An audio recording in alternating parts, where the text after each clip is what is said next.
Good morning, everyone. It's Geri. Good morning. How are you all doing today? I hope all is well with you guys and everything's good with me. Uh, Today, let's talk about the power of influences and who gives these influences to you. Your family, your relatives, your friends, your associates, you can get influences from anywhere, basically. The house that you live in, the education that you have, the background that you have, the culture that you have, all those are influences. So let's talk about the influences and what it does to us. Are they negative? Are they positive? Let's evaluate them. Let's see if it serves us good to keep them close, to keep them in our inner circle, to keep them in the area where they have way more power to influence us.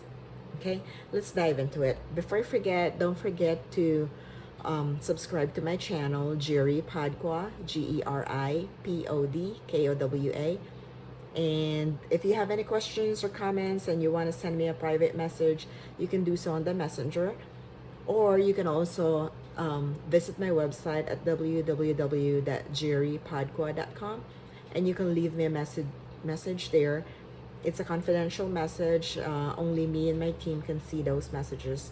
So if you have any questions, go ahead and leave me a question there. All right. So let's go back to the topic: power of influence and um, your associations.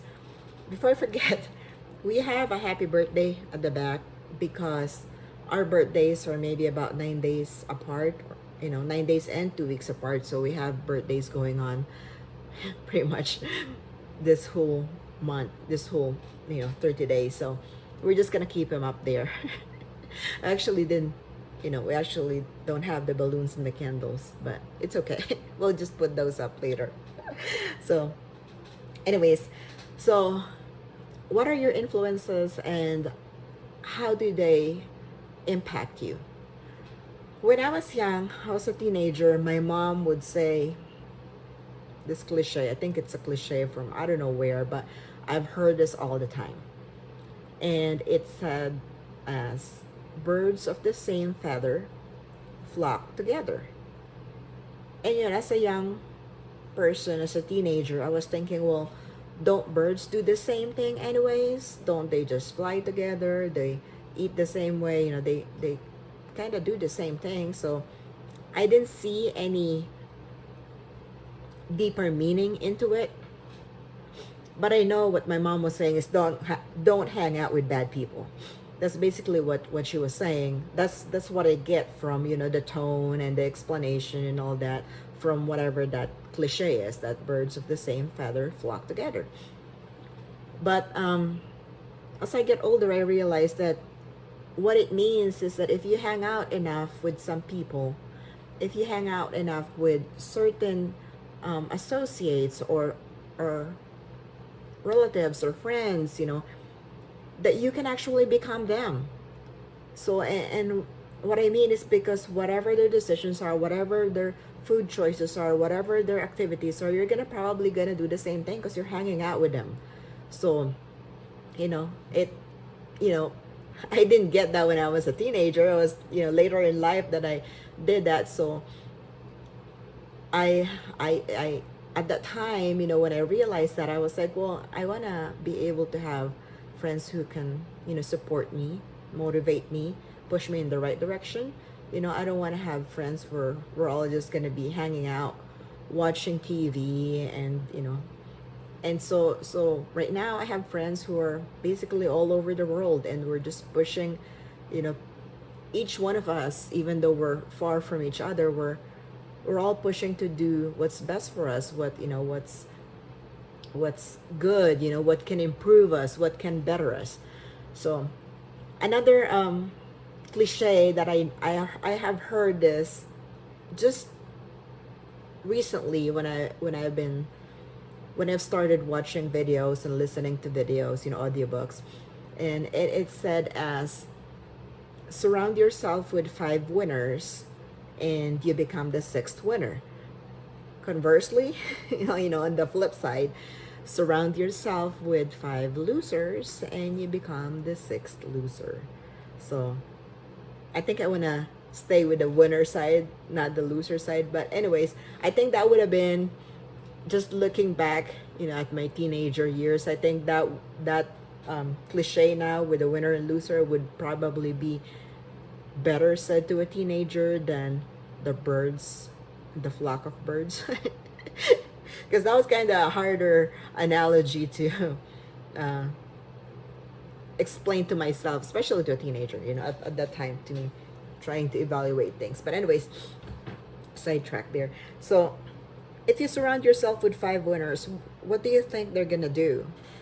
Are they gonna, hey, are they gonna call it, hey Jerry, I have this opportunity or for a training, self-improvement, and they say, I have an extra ticket here for you, or you can come with me, I'll drive to the event, and da da da. And you say, well, I'm really tired right now, I really don't want to do anything, and I just want to rest. Do you think they're gonna tell you, oh, okay, go ahead and rest? And or do you think they're gonna say, come on, I'll drive you to the event, I'll buy you your ticket, or we can hang out, we can use this as our hangout time, da da da da. I'm pretty sure that that's what they're gonna say. Is they're gonna say, well, I'll drive you to the event, let's do this, this is good for us. Now, somebody who's not a winner, they're probably gonna say, hey, let's hang out and watch TV. Not that there's anything wrong with relaxing. There's nothing wrong. You need to relax. You need to chill once in a while. But if this person is gonna ask you almost every day, or almost every weekend, or almost every time you have a free time, hey, hang out here and we'll grab some drinks, and we'll watch a movie that, especially if that movie has been seen so many other times, or we'll gossip about things. I'm pretty sure that people don't say that out loud, that we'll gossip about things. But anyways, you get what I mean. Not so good winners are probably gonna influence you to do things that will not make you a winner either. So that's kind of like the gist of it. The winners will push you to be a winner, because the winners, they want to hang out with winners. And if you're not a winner and you're in their group, they're probably gonna try to eject you or distance you from the group, and that's not a good thing. You don't want to be ejected from a group, from a winners group. So but the not so winner group, they're probably just gonna hang out and enjoy life, and there's nothing wrong with enjoying life, nothing wrong with relaxing, nothing wrong with chilling, but just do it, you know in very, very moderate, you know amount, because you don't want to just relax the whole time. I've been listening to a lot of audio books too, and there's a lot of things that goes on about, how your influences have positive or negative impact on you. And so I kind of summed it up in my one little phrase. And I don't know if this has been said somewhere else the same way, but this is kind of just how I summed it up. And if it's, if you heard it somewhere else said the same way, give the credit to them, because I'm just listening, and I'm just, relaying to you what I kind of have condensed all these materials to. So my little summary is that majority of our life is shaped by influences, and your attitude towards these influences affect or determine the outcome.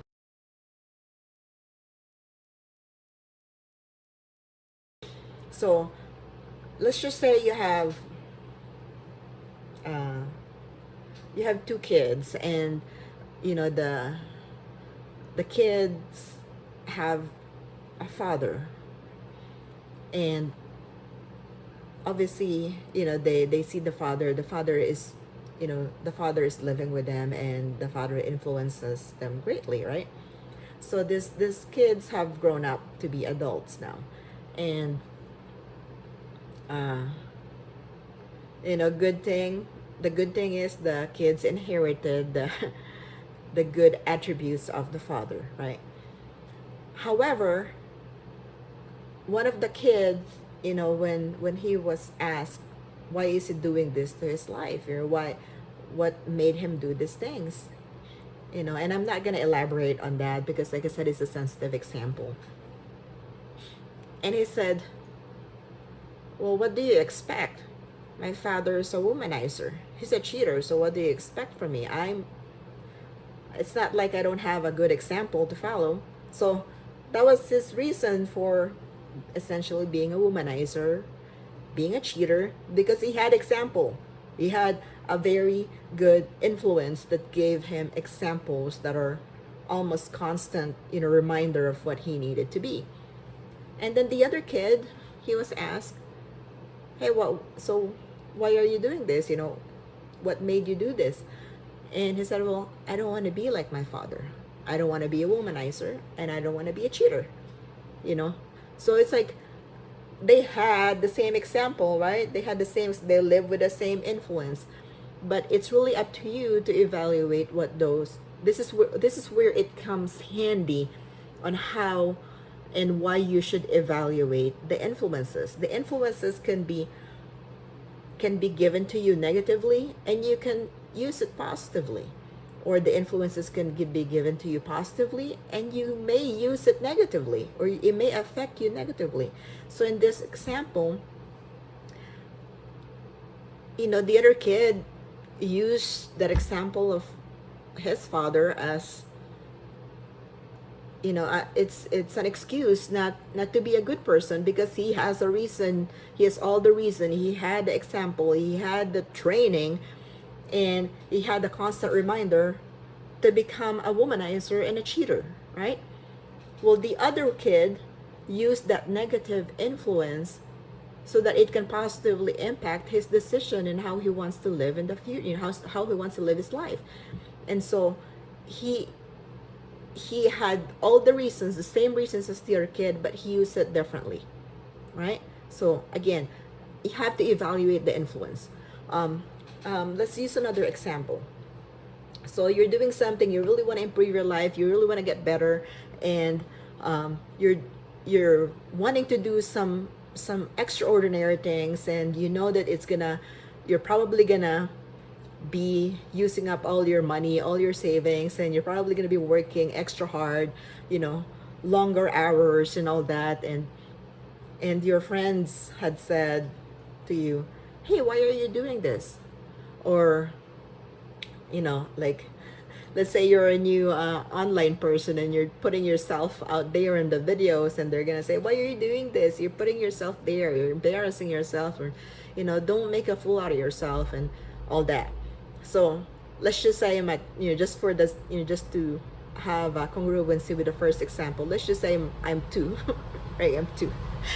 So the first me would, with that positive, that's a positive thing, because they're trying to protect me. That's a positive influence. If you look at it, it's a positive influence. They're trying to protect me from being hurt, from being embarrassed, and making a fool out of myself. They're protecting me. That's a positive thing. It's a positive influence. But to me, what is the impact of that influence? Is that a positive impact? It's probably not, because now it's telling me not to do what I needed to do, right? So again, evaluate it. So the first me would probably say, okay, well, that's right, you're true, I don't want to embarrass myself. What if the other people see this, and and and now I'm so embarrassed, now I can't face them, and so now it stopped you from doing what you're supposed to be doing. Now you're in debt because you started putting money out there, you started putting out more time, like stuff like that. So negative result out of a positive. The other thing is, the other me now would say, even though that's a positive, and it's great that it's a positive thing that they want to protect me, to me, the second person would be like, I'll use that positive thing, and I'll make sure that it doesn't give that negative impact to me, because I'm gonna prove him wrong, right? So he used, even though if you look at the actual action, that was a positive thing. Somebody wanting to protect you is a positive thing, but the impact of it to you is negative. But the second me would probably, would say, I'm going to use that as a fuel to prove you wrong, that I can do it, that I'm sure that I'll have subscribers, and I'm sure that people will, view my stuff like that. So so anyways, just an example. So now bringing my other self back in. So that's just one of the example. So like I said, you wanna be able to evaluate the influence that you have in your life, and you want to make sure that the positive influence you positively, negative influence, don't let them influence you at all. Or if it's a negative, use it as a positive. Use it to get a positive outcome out of it. And the reason why you really have to evaluate is because some actions, some influences are delivered as negatively, and they may impact you positively, and vice versa. So you have to really evaluate it. And if you don't evaluate it, you're just letting things go and just being laissez-faire. I don't know how that cliche is said, but it's a French word, I think. So I guess the main thing that you have to ask yourself is, okay, so who am I surrounding myself with, and what am I letting them do to me? So anyways, do they allow you to accomplish things, or do they just say, don't worry about it, you can do that later or whatever? Or do they push you to get going on your good ideas and challenge yourself? Or do they say, oh, don't do that because that's gonna be hard on yourself, you don't want to fail, you don't want to lose all this money? Or do they help you observe self-discipline? Or like I said earlier, do they tell you, or like encourage you to be a laissez-faire? You have to look up that word, because I don't know if I'm saying it right. Or do they support you? Do they support you to be a go-getter, high achiever, and do the things that you're supposed to do to improve yourself? And or do they let you give in to temptations, just be lazy or not do anything or stuff like that? So again, like I said, evaluate the influences, and you have to adjust, you have to evaluate it, you have to know what the influences are and evaluate them, and then you have to adjust. So let's just say if the influences are your friends, adjust it. Adjust the time that you spend with them.